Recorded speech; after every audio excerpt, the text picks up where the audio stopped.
Hi everyone, I hope you are doing well today.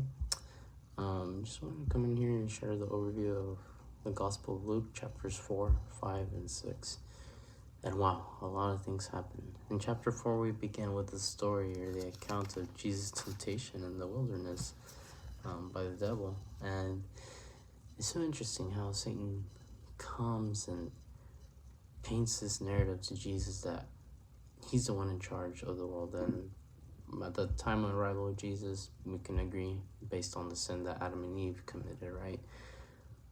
And so he places this opportunity for authority in front of Jesus with one request: to simply worship him. And Jesus rebukes it in so many ways. And Jesus himself says, it's important that you only worship God. And as Christians, as followers of Jesus, one thing that should catch our attention is that even the devil knows the scriptures.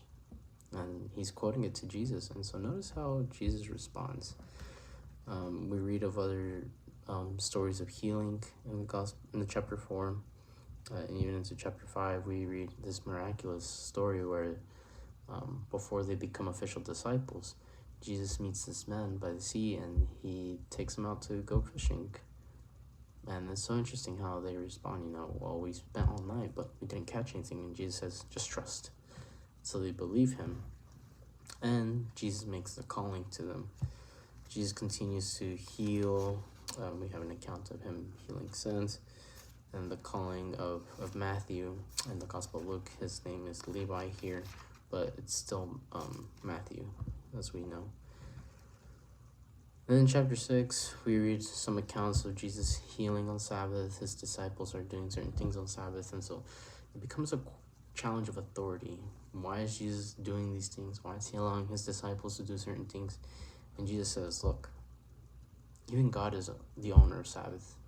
You have made it so problematic for people to keep the Sabbath, but I'm showing you the way God wants you to keep, what God would love for you to do.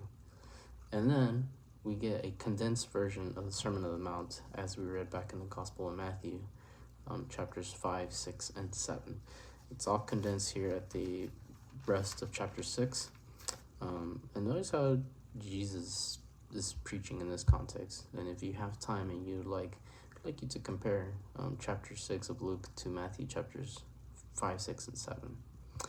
I hope this helps, and may God bless you today.